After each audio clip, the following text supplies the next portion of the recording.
শুভ সকাল বন্ধুরা, তোমরা সবাই কেমন আছো? অবশ্যই কমেন্ট করে জানিও। একটা নতুন ব্লগের সাথে অনেক স্বাগত জানাই, তোমাদেরকে অনেক ভালোবাসা। তোমরা সবাই সুস্থ থেকো, তাহলেই তো আমার ভিডিওটা দেখতে পাবে। সুস্থ থেকো, ভালো থেকো, এটাই কামনা করি। আর আমরাও যেন সুস্থ থাকি, এই কামনাটাই করি। শরীর সুস্থ থাকলে সবই সুস্থ থাকে। তো আর এখন দেখো সকাল সকাল উঠে গেছি। আর সকাল সকালে উঠতে হয়, কারণ সুন্দর স্কুল থাকে। আজ রবিবার, তাও উঠতে হয়েছে, কারণ ওর তো কাজে বেরিয়ে যায় 8:30 9টার মধ্যে। তো ওই জন্য আমার সকাল সকাল রান্নাবান্না হয়ে যায়। দেখো রান্নাবান্না কমপ্লিটই হয়ে গেছে। এখানে তেল ভরছি একটা বোতলে আর একটা কোটোয়, কারণ আগেরবার তেল ভরে সমস্ত তেলই আমি ফেলে দিয়েছিলাম। ওই যে দেখতে পাচ্ছ কোটোটা, ওই কোটোটাই ভরেছিলাম, হাত থেকে স্লিপ করে পুরো তেলটাই পড়ে গেছিলো। তো দাদু এসেছে, এই জন্য আজকাল সকালে কিছুটা রান্না করি আর দুপুরে কিছুটা রান্না করি।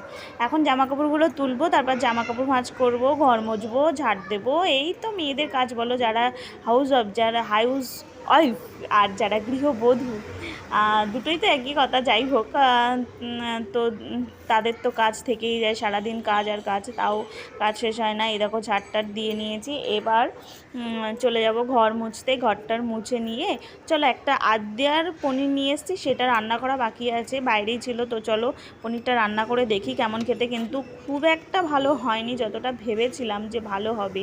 দেখতে যতটা সুন্দর, বলে না, দেখতে যতটা সুন্দর মনটা কিন্তু তার অত সুন্দর হয় না। আবার যারা একটু দেখতে একটু অন্যরকম, কিন্তু মনটা তাদের খুবই ভালো হয়, সেরকমই। মানে দেখলেই বোঝা যায় না, সুন্দর দেখলেই মনে হয় না যে ভেতরটা সুন্দর হবে। এইটাই হয়েছে ব্যাপার। আমার মানে মনে হয়েছিল পনিরটা দেখতে সুন্দর, প্যাকেজিংটা এত সুন্দর, কিন্তু পনিরটা আসলে অত ভালো হয়নি, টক টক খেতে ভালো লাগেনি। তো এখন সব মুছে টুছে নিয়ে কলপাটটা একটু ধুয়ে দিয়েছি, আর এরপর স্নান ধান করে চলে এসেছি। আর এখানে দাদু খেতে বসে গেছে। কালকে ভিডিওটা আর কন্টিনিউ করতে পারিনি।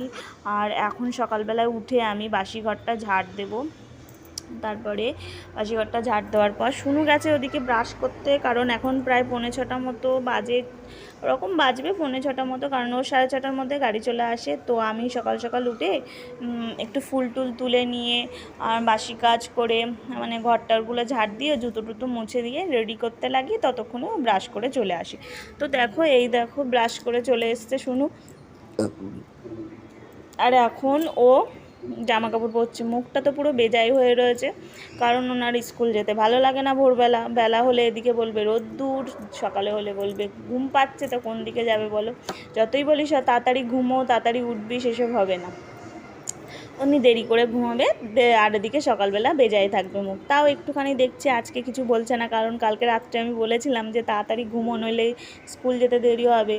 তো উনি বলেছিল না না আমি উঠে যাব, ওই জন্য আর আজকে দেখছি কিছুই বলছে না। তো রেডি হয়ে গেছে, তো দেখো একটু আদর করে দিচ্ছিলাম, কারণ ওনার তো সারাক্ষণ রাগ চেঁচামেচি এইসবই চলে আমাদের মধ্যে।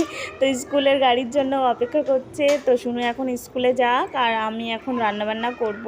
তো চলো বন্ধুরা, আজকের ভিডিওটা শেষ করছি এখানে। তোমরা সবাই সুস্থ থেকো, ভালো থেকো, আর আমার ভিডিও অবশ্যই দেখো। টাটা।